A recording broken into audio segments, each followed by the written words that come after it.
Trending ang balitang magkatabi ang dressing room ni Kim Chiu at Paolo Avellino sa kanilang bagong proyekto. Agad itong ikinatuwa at ikinakilig ng fans, lalo na't tila nagiging mas malapit ang dalawa hindi lamang sa harap ng kamera, kundi pati na rin sa likod nito. Sa kanilang break time, inaasahan ng fans na maraming pagkakataon si Paolo na bisitahin si Kim sa kabilang kwarto para magkwentuhan, magpatawa o simpleng kamustahin ang aktres.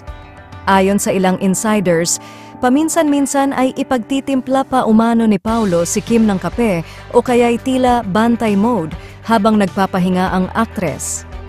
Parang effortless yung chemistry nila kahit hindi sa eksena, ayon sa isang source.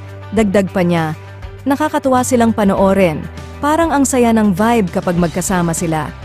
Ang closeness ng dalawa ay naging dahilan para mas lalo pang abangan ng mga tagahanga ang kanilang proyekto. May ilan pa ngang nagsasabi na mukhang may potensyal ang tambalang ito hindi lamang sa screen kundi maging sa totoong buhay. Ang saya nilang tingnan, parang ang gaan lang, komento ng isang fan sa social media. Paolo, ikaw na ba ang magiging tagapagbantay ni Kim? Biro pa ng isa. Habang wala pang kumpirmasyon sa tunay na estado ng kanilang relasyon, siguradong mas marami pa ang aabangan mula sa tambalang Kim Paolo. Isa lang ang malinaw, nakakakilig ang kwento ng kanilang samahan sa likod ng kamera.